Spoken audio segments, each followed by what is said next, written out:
Hey, folks, welcome to another edition of Whitetail Rendezvous. This is your host, and I'm joined by David Bloch up in Denver, Colorado, or Wheat Ridge, to be exact. And David started a company back in 1988 called Outdoor Edge, and I've used some of their products. I have some of their products, and a few months ago, I asked David. I said, let's get you on the show and talk about knives because every time we put a deer down, an elk down, a moose down, anything down, we got to take it apart. And quality knives take it apart, and that's why I wanted David to share today. And we're going to talk about hunting and school of mines and and some fun things. But David, welcome to the show, and let's just start off with where you were in 1988. Yeah, thanks for having me here. Really a pleasure. So yeah, basically founded Outdoor Edge in 1988, and the birth of it was my college project. I was going to Colorado School of Mines, graduating in 86, and for my senior design project, it was basically to develop a new hunting knife. And our first knife was, don't have one handy. Yeah, I do. Look at this. What do you know? That's it right there.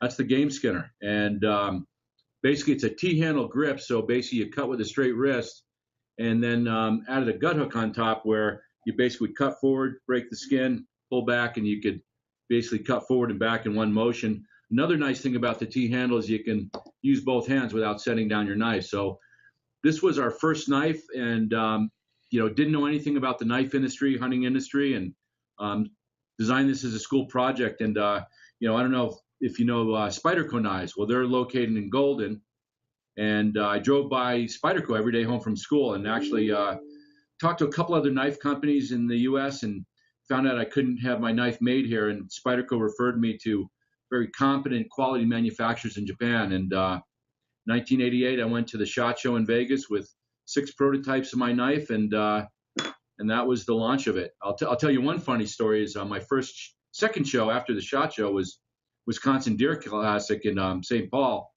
And I had my knife, I had a booth set up, and I'm showing the knife, and this guy goes, "What do you do?" I go, what do you mean? He goes, "What do you do for a living?" I said, I started Outdoor Edge. I have this knife, and I'm selling this knife. And he goes, "Let me tell you, you can't make a living at that." And I said, "Well, I guess I don't want to talk to you anymore." So kind of ended the conversation, and he was right. I couldn't actually make a living off one knife. So I made another one, and here we are almost 30 years later, and we have about 120 different products in the line and built a very successful business. So very, very, very blessed, and it's been a great run. When you hear about knives in Japan and everything, just talk a little about the steel and the difference of your steel versus somebody else's, because this is critical. Because how the hardness or whatever, you correct me, but to tune it back up to reset the edge is critical to all us hunters. So talk to me about that. It's I know we have so much time, but I'll say that every knife has a blade and has a handle, and then everything in between there, it's all small details. So the thing is there's so many steps and so many small details that going into making a good knife. Yes, every knife has a blade and a handle, but as far as the steel is one thing, grinding is one thing, geometry, blade grinding geometry, final edge geometry. Steel is one thing. Heat treatment is everything. You can take the best steel known to man. If you don't heat treat it correctly, it won't be sharp. It won't take an edge, and it'll be difficult to resharpen. So basically, it's kind of like, let's say like a baking recipe. You take steel is basically it's made up of iron. You have stainless steel, you have high carbon steels. It's basically a cookbook recipe where you take different elements of iron is the number one thing that makes a steel, and then you have carbon content. So the higher the carbon content, the harder and stronger the steel is. It also makes it rust more. So the higher carbon, more performance, but also easier to rust. Also harder, so more harder to grind and harder to work. So steel is one thing. So you take all these elements, you kind of put it together. Let's say you're making bread, and then you put it in the oven. So if you don't cook it long enough, it's all mushy. The bread's no good. And if you overcook it, it's all dry and crumbly. So same thing with steel. If you follow the right heat treatment process, all the grains and molecules form correctly, and you get proper grain structure, the knife will be strong. It'll be flexible. It'll take an edge and be razor sharp, and then also easy to sharpen. So again, lots of small details. So it's not just any one thing. It's a little bit of everything. And then I'll also say there's no perfect knife. What is the knife used for? If you go to a Cabela's or Bass Pro, there's maybe 1,000 different knives, and they're all for different uses. That is it for chopping? If you have a chopping knife, it should be more blade heavy for more impact. For a skinning knife, we do a lot with skinning knives. It's about balance, and you want the center of balance right in the middle of your hand because you do a lot of arcuate motion. So if it's a chopping tool, it's more blade heavy, and every time you go to cut, it's cumbersome, it's clunky in the hand. So you want to move that center point back into the middle of your hand, and then it flows a lot nicer. So really a lot of factors. Ergonomics of the grip. All knives are hand tools. So when you go to a store and pick out a knife, a lot of knives are bought because, wow, that looks cool. That's fancy. I like that. That's what I want. But it may not be a functional or practical knife. So I always take a knife. Think of all the times all the different grips when you field dress a deer. You're choking up on the front of the knife or caping. You're getting on the back of it. Sometimes you flip it around and do inverted cutting. So I always check a handle and grip it every which way I can. I choke up on the blade. I grip behind it. I flip it around. Is it comfortable when you turn it around your hand? Is it easy to change grips on it? So ergonomics, the knife blade is the extension of your hand. Whatever you do with your hand has to easily transfer to that blade. If it does, it's going to cut better. So handles are something that's a little bit overlooked. When I design a knife, the handle has to be just perfect. It's kind of a one-size-fits-all approach. We don't do big handles and small handles. I really focus on making one handle that's going to fit a small hand and fit a larger hand. So lots of small details. So, but that's really a good tip for me to share with the listeners is really analyze the knife. What are you going to use the knife for? And look for the details in that knife that will make it perform for that application. Now you mentioned about the carbon and the iron. Do you ever use molybdenum for hardening? Yeah, molybdenum. It's again. Is that how you say it? Molybdenum. Yeah. So molybdenum is a hardening and strengthening alloy that's added to steel. So the thing is there's all different elements that are added to different steels. Steels is this is one of those topics where you can spend the whole show talking about steel. So the thing is it's not so much what's in the steel. I mean, it is important what's in the steel. It really comes down to the mechanical properties and the specs of that steel once this cookbook recipe is put together. So, sulfur, carbon, molybdenum, phosphorus, vanadium. Vanadium is also used in tool steel. So, depending on what the steel is, what it's used for, what the application is, there's no perfect knife. There's no perfect steel. There are steels that hold an edge longer than other knives.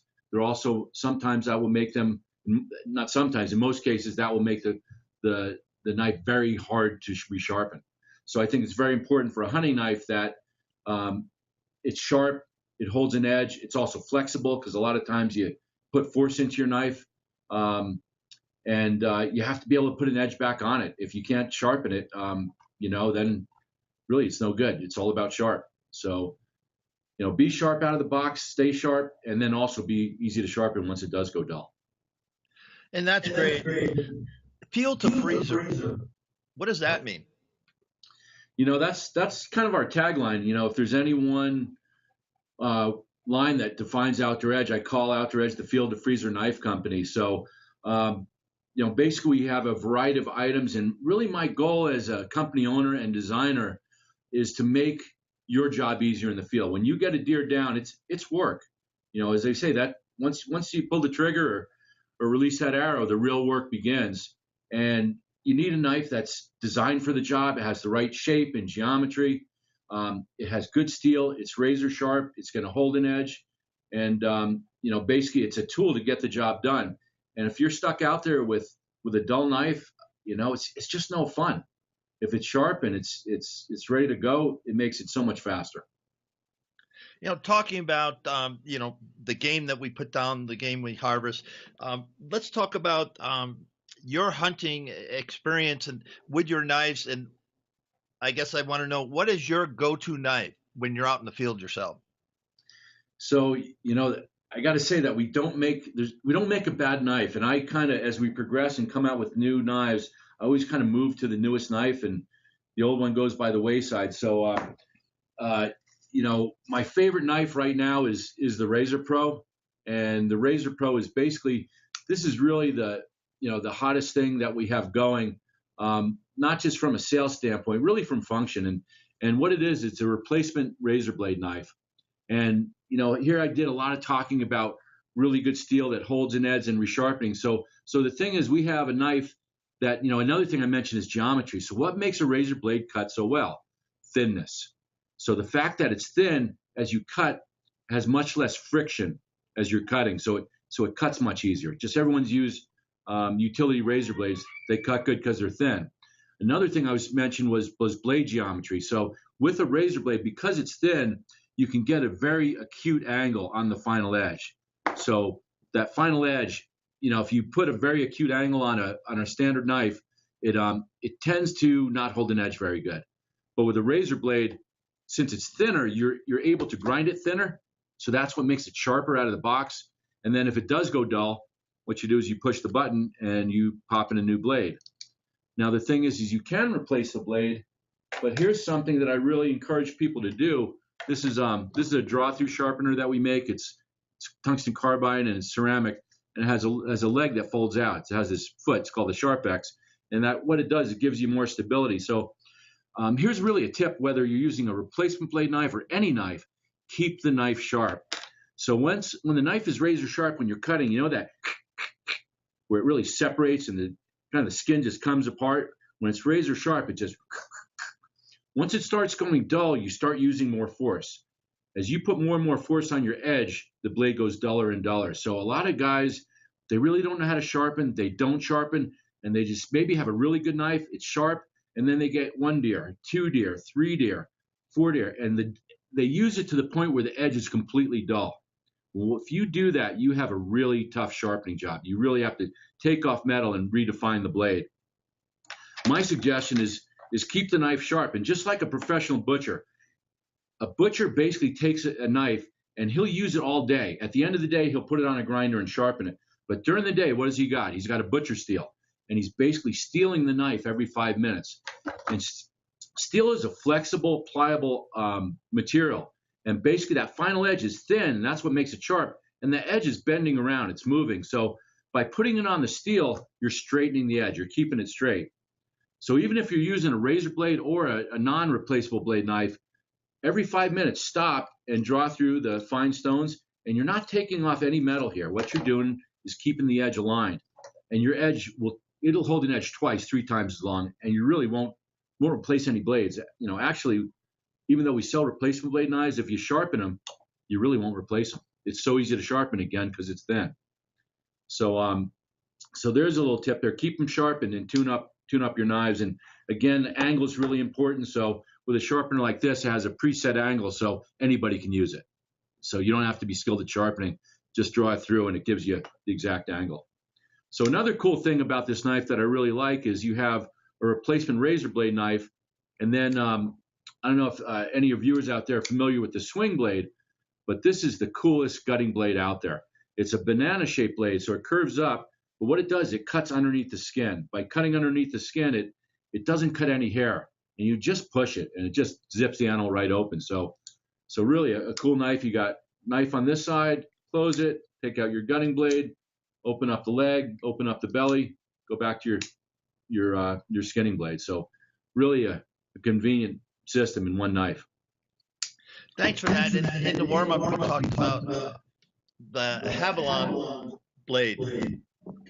Sorry there. Okay, I don't see it. Don't see it handy. Yeah, okay. Sorry, I'm back with you. So Havilon, I got a lot of respect for the company. They make a great product, and they came on the market with their basically replaceable scalpel blades. The background of Havilon is they're a medical supply company, and they make some of the sharpest surgical scalpel blades available. And basically, they put it into a folding knife, came on the market, and had a really big success. I looked at it, and I heard a lot of criticism where basically the blades are about 0.4 millimeter thin, so they're not all that sturdy. They do flex really easy. So this is a really sharp knife. You have to use it very delicately. If you put any force to it, I've heard a lot of stories of blades snapping. Once they do snap, it's a bit challenging to change the blade. You have to flex the blade out of the way, and it's also very sharp there. You're close to the edge, so it's kind of dangerous system to change the blade. It's also the blades they're very easy to break. And then when you're working inside a body cavity, you have a broken blade in there. It's also kind of scary having a sharp scalpel blade there, trying to fish around and find it. So really the goals when I came up with the Razorlight knife, I had two goals in mind. One was to make it strong, and what we did is we basically came up with a sandwich blade holder. This is 3 layers of stainless steel, and basically it has all the stability of a standard knife. So then you take your razor blade, put it in the holder, and you have this really rigid structure. So even though it's a razor blade, you can use it hard. You can push, twist, pry. We've never snapped a blade holder. It's something where you have that razor blade sharpness, but also strength of a standard knife. And you do that with your good knife and actually use it hard or twist and damage your blade. Well, you just ruined your really good knife. Well, with ours, pop in a new blade and for about $2, so you're ready to go. So that's one of the things that we achieve that makes us really different than Havalon is you have a much more stronger blade. You also have a bit longer blade length. Ours is a standard 3.5-inch drop point blade, where theirs it's really a delicate knife for fine work at the tip. Another major difference is changing the blade. I explained how you have to flex the blade out of the way to remove it, and I'm really close to a sharp scalpel edge here. With ours, basically you have a push button lock on the side, so you basically push the button, now comes the blade, put it back in. So really that was really two focuses with the Razorlight, was make it strong, make it safe and easy to change the blades. So when you go elk hunting, or whitetail hunting, mule deer hunting, wherever you go, so do you just take one knife, or do you, like me, I'll have it completely, I'll have 3 different knives for 3 different jobs on the same animal? So generally, I like to go with 2 knives on pretty much any hunt. If I go on an elk hunt, I will bring extra knives. I'm always going elk hunting with a group of guys, and when you get one down, it's a lot of work. I mean, a deer is something that you can skin out a deer in 15, 20 minutes and drag them out of the woods by yourself. Elk, a lot of times, elk live where people don't. So they're remote, they're heavy, they weigh several hundred pounds. And I generally like to debone all the meat, put it into meat bags in the field and just carry out meat. It's a big, heavy animal, and it's just a lot of extra weight trying to carry out the bones. So with that, I'll bring several knives so that, basically my buddies all have knives. We're working on the animal together. And then another knife that I take with me on every hunt is a folding fillet knife. So, fillet knives are all used by fishermen to fillet fish. Look at this as a butchering knife. So this is something that weighs 3 ounces, and you have basically a 5-inch butchering knife in your pack. I like this blade for cutting around the butt end of the animal to remove the anal canal there, and then just great for cutting out back straps, doing any deboning. So those 2 right there, that pretty much is everything you need for any whitetail hunt or any western elk remote pack-in hunt. Those 2 knives will pretty much do it all. So if we put a moose down, we need a chainsaw, right? Chainsaws, that's funny. The first time I heard that, I was talking to some guys from Sweden, and I was showing them this little handsaw that we made that goes in a nice saw combo called the Peyote pack, and they start laughing at me and go, no. And I go, what do you mean no? It's a saw. And it's like, no, we use chainsaws on moose. I'm like, that's a really good idea. A chainsaw works much better than this handsaw.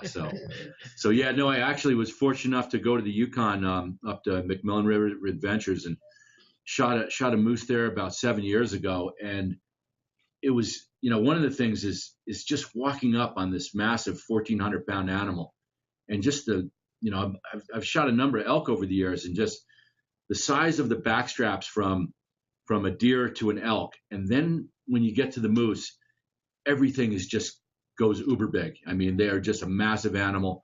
That is where the real work begins after the shot. Is very true. Is when you get the moose on the ground and cut them up and pack them out. You need real gear, and you need some muscles to pack out that meat. There's plenty of it. A lot of weight. Yeah, I just watched a video yesterday. They used a helicopter. Yeah. And they, took it apart. They had it all apart, so they reduced as much weight as they could. Then they flew the helicopter in and went off. That's one reason, folks, why moose hunting today is extremely expensive. But it saved them. You could say even days, depends how far back they were. Literally days. In 45 minutes an hour, he's back at camp. Yeah, I remember carrying out the quarters and just solid dead weight on your shoulders. Like I've never really carried anything so heavy as a moose quarter. Unbelievable. So tell me about Kansas. I tried to get myself invited, but I don't have a tag. So thanks anyway, David. I can't go anyway, but tell me about what's going to happen in Kansas here pretty quick. So Kansas, I've been hunting Kansas for the past 15 years or so, and hands down my favorite place to go whitetail hunting. It really is awesome there. The cool thing about Kansas is, I hunt in the northwestern part of Kansas, and it's a lot of drainages. You basically have crop ground, and then you have, fingers of drainages where you have the tree line. So the deer really do pattern down, very concise corridors. So you see a lot of activity. And I've hunted in Illinois, and I've hunted Iowa, and I've hunted Ohio, and it's massive woods. It's big open woods, so the deer can pretty much go a little bit anywhere. And the cool thing about Kansas is these more funnels for the animals, and the management out there. I have a place out there where we manage for trophies. We let the young good-looking bucks walk, and we let them grow up, and pretty much all the neighbors also have the same philosophy. So there really are some just great deer there. The genetics are great. The nutrition and the food out there, source for them is great, and it's just truly one of the great places to go hunting. Yeah, on my way to Wisconsin, I'm going to be traveling sort of kind of through that country, and I have a buddy right now he's hunting Pittsburgh, around the Pittsburgh area. That's where he's hunting, and he's taken some wonderful, wonderful deer. And Phillipsburg. I'm sorry. Phillipsburg. Yeah. That's my farm's a half hour from there, and I didn't know that, folks. Yeah. That's funny. Phillipsburg has some awesome deer. This is the place that I hunt now. This guy, let's see. I guess that doesn't do him justice, but I shot him the first 40 minutes of hunting the property on the first day. Oh my goodness. So I don't know. Not a very good camera angle, but that's all right. He's a big deer. Yeah. Widespread, get good mass. Oh, did you get that picture of the buck at KO Farms? I turned my phone off for the interview, so I didn't get it. Okay. You can look at it afterward. Yeah, it's the rut, folks, and I'm growing horns, and sooner or later I'm heading east to a couple of different farms, and hopefully I'm blessed to see a couple of Mr. Wonderfuls. Here, I think. I'm sorry. I think the camera angle is a little bad. This might be a little better here. Yeah, that's better. Yeah, there we go. And what year was that? That was 5 years ago. And he's got a little trash. He's got that little kicker coming off. Yeah, very, very cool deer. So yeah, definitely looking forward to Kansas in a couple of weeks. And as you know, we're getting some good weather here, so it's getting cold, and oh yeah, I think the rut's going to kick in a little sooner than we expected. Well, it's my buddy who follows it pretty good. He said the 7th, actually Bill Winkie had it on his site, Midwest Whitetails. But anyway, he said the 7th, and then you take 3 days before and 3 days after, so you sort of kind of have Yeah, The third to the 10th is the prime time. Having said that, I know yeah. guys that they've seen bucks, you know, uh, chasing already, and one had a breeding buck and doe on their trail camera. Oh, no kidding. Oh, that's super cool. That was like Yeah, that was Tuesday or whatever day it is, Tuesday or yeah, Wednesday. yeah. No, and that's interesting that you're just sharing those dates with me. Unfortunately, I'm going to be out there just a little after that. My first day hunting is on the 12th, so I'm a little later than I care to, and it's just because of my schedule. But it seems like we're pretty much out there in Kansas every year, right around that, just the end of the first week of November, and it's been on pretty much every year at that time. So I'd say Bill Winke's definitely spot on. That's the dates I'd like to be there again. I'll be there a few days later. So I'm Now, sure are it's gonna be you good. I'm sure it'll be crossbow good. hunting or compound, or what kind of equipment you use? Shoot a PSE and actually funny you asked that. I just got a new bow today, so I don't know the model, but it's their new carbon bow. My buddy Brad Lockwood, he hosts Love of the Hunt TV, and we're sponsored by PSE, and he has a bow shop out in Pennsylvania. And we went elk hunting 3 weeks ago, and he brought the carbon bow, and I was shooting the ah okay, that's terrible. I just drew a blank here. Um, ah, I forgot the name of my bow. I'm getting old. Um, it's one of the Drury bows. It's one of the Dream Season bows, but wonderful bow, and shot it for several years, and then I put one arrow through this new carbon bow by PSE, and I'm like, wow, like really, really a game changer. Okay, let's talk about that. You're shooting good equipment, then all of a sudden you put something new in your hand and you go, wow, was it smoothness? Was it, it didn't stack? Or, help me understand and share with the listeners why, what the game changer was. I it was really the smoothness and the accuracy, also the let off with this carbon bow. I'm not sure the exact specs of it, but the let off. I'm getting a little bit older. I'm 55 now, and kind of have issues with lower back and just the torque of holding a bow for a long period of time. I think the let off is it might be as high as 90%, and just when I pull back and that value there right at the end, it's just effortless to hold the bow back. So now it's going to be a lot easier on my back and a lot more forgiving for me to shoot. And pretty much first arrow I shot a bullseye with it, and it was like wow. And Brett sizes me, so we're exactly same draw length and everything. So shot an arrow, I'm like, yeah, this is a great bow. So it's actually in the box up front though, so I'm pretty excited to try it out. Do you have a range at work so you can put 100 arrows in it before you leave? I do. Got 3 acres at home, so got all kinds of 3D targets set up. So all set up to launch arrows at home. But it's going to be cold tonight. You know that. It's going to be in the 20s, possibly snow.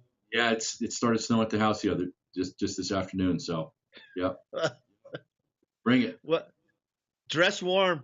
Dress warm, that's for sure.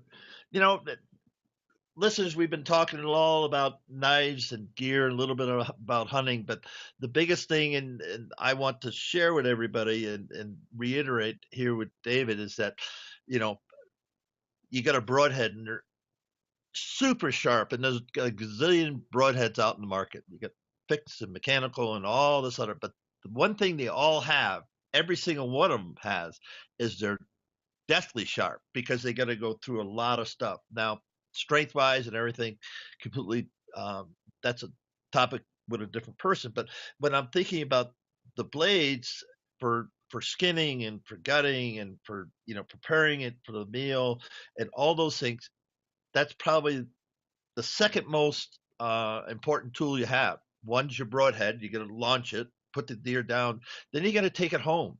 Uh, I mean, there's you got to cut it up, and if you take it to the processor, fine.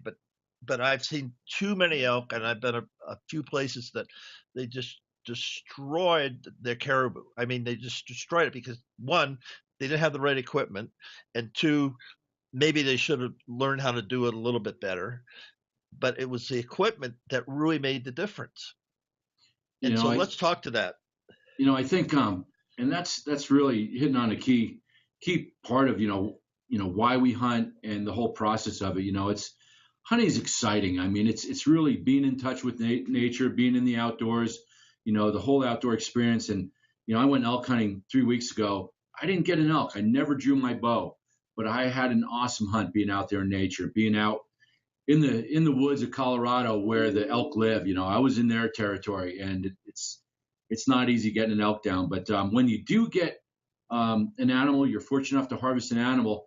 Really, it's the best meat out there. It's high protein, it's low fat, it's better than anything you buy in the store.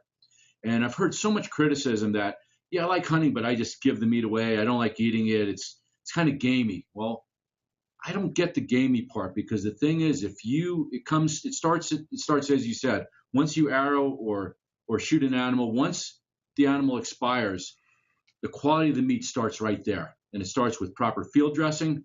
And then once you get the meat home, it's processing the meat correctly.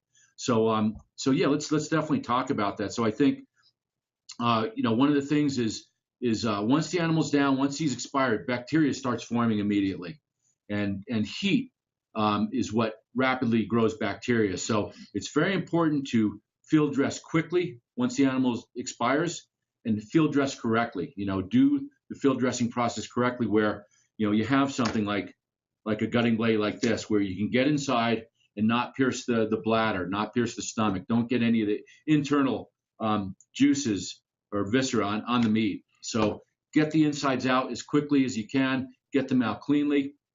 And by doing so, you're taking all that heat, all that massive heat of the internal organs out. Then you're opening the animal, allowing it for cooling. So that's another thing skinning does. By removing the hide, you're exposing the meat for cooling. So rapidly cool the animal. The FDA is basically, they say 41 degrees. Anything over 41 degrees, bacteria grows rapidly. So get your meat cooled down to 41 degrees or lower. And then, some people are fans of aging. So aging is kind of a topic in itself. I've had plenty of deer that I've skinned them, processed them, butchered them, and froze them. They were tender and they ate well. So aging tends to make the meat a little bit more tender. It's basically a slow process where you keep the animal at 41 degrees between freezing and 41, and you age it. And basically there's some bacteria process where it basically breaks down some of the muscle fibers and supposedly makes the makes the meat more tender. But whether you age or not, I think it's not all that critical. But once it comes to cutting up the meat, I think this is another thing that intimidates a lot of people. They've never done it. They think it's difficult and they don't have the right tools for it, so they just bring it to the butcher. What I enjoy about the hunt and process my own game is everything comes full circle. I pursued the animal, I harvested the animal, I field dressed it, and then I cut up the meat. I control the quality of the animal from the field to the freezer. I know exactly what I'm eating. I cut the portions of meat in the sizes, and I wrap them the way I feed my family. And just a lot of gratification from doing that. You learn, basically the muscle structure, what each muscle is best used for. And then I have my own grinder, so I make my own burger, and it's the best food out there. So with that, you do need good knives to do the process. So that's one thing that Outridge does is we make a variety of butchering kits, and this is our original one. We came out with this in 2001. It's called a game processor, and what it is, it's a complete set of knives and tools in a hard side carry case. So basically, 4 really practical knives for processing. You got a caping knife for detail work. You got your gut hook skinning knife, removing the hide and opening the animal. This right here is your boning knife, which is basically the workhorse for any butcher. It's a flexible knife, but this is basically for deboning, cutting all the meat off the bones. And then when it comes to carving steaks and cutting any large pieces of meat, we have an 8-inch butcher knife. So a great knife for cutting steaks with. So also, you got full-size cutting board underneath. You got game shears, a saw, a carving fork, a sharpener, and this is really a cool item that Outridge makes. And we talked about cooling, bringing that body temperature down. This is called our steel stick. And what you do is you saw through the chest, set it on both sides, and pop that in position. So basically spreads the chest open, allows better airflow for cooling the animal. So this is our original and most complete home processing set. So basically you have all the tools you need all together in a hard case. So the only limitation of this kit is it weighs 6 pounds. It's not something you take hunting. You kind of leave it at home. And I'll show you. We make actually four or five different butcher kits, but this is our latest one, and I'll give you a little size comparison. This is 6 pounds. This is basically 1.6 pounds. So this is something that you can actually carry in your day pack. And again, a complete processing kit with a caping knife, gut hook skinner, and your boning knife. And it also has that sharpener, the Sharp X I told you about before. So there's your sharpener with the pivoting base. So you got all the knives, and you got the sharpener to keep the edge on them. So really a handy kit. So with that, you really have all the tools you need to process the animal. I know people are intimidated, but really, if you go online, we used to sell a series of DVDs by Brad Lockwood, our TV show host, and he really gives you all the expert information how to process the animal. The DVDs are still available, but really you can just go on YouTube, and there's all kinds of experts out there showing you how to cut up your meat and do the process.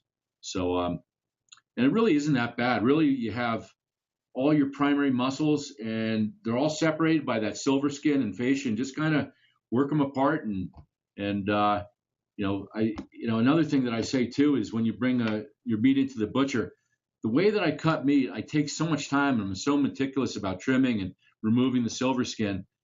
They're doing it as a job to make money.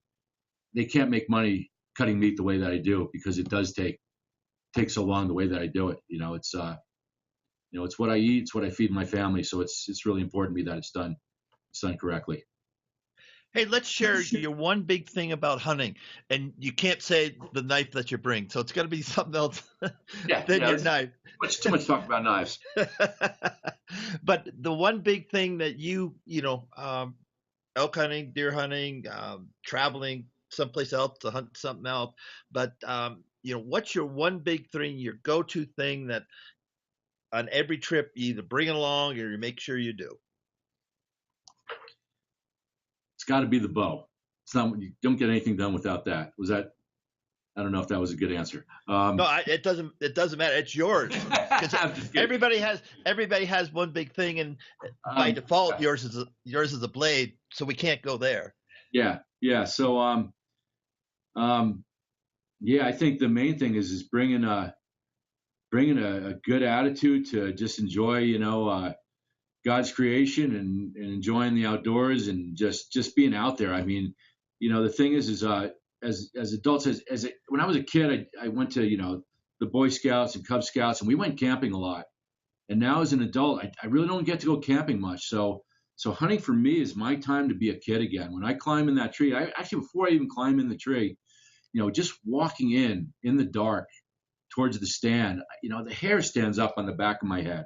It's just that excitement, that kid-like feeling that it's, how do you describe it? How do you describe it to someone that doesn't hunt? Like I just get so excited just walking to the stand and just seeing the sunrise and seeing does come in and seeing younger bucks that I pass on come underneath the tree and just, seeing nature at its finest up close and personal. So what I bring to the woods is a good attitude to just soak up all that good nature. There's nothing like it. It's the best thing on earth. Well, David, I really enjoyed getting together. I know we had fit your schedule, which I'm fine with, but this has been a joy. And listeners, I hope you heard some of this. And yeah, you got a lot of technical information. You got a lot of reasons how, why, when, but that blade that you put in your hand can make the difference of a great meal or just a what happened here type of meal. And it makes your job easier. There's no question about it. So on behalf of thousands of listeners across North America, David Bloch, thank you so much for being a guest on Whitetail Rendezvous. Thank you, Bruce, and good luck in the deer woods. You're getting ready to head off, and I want to see some good pictures there.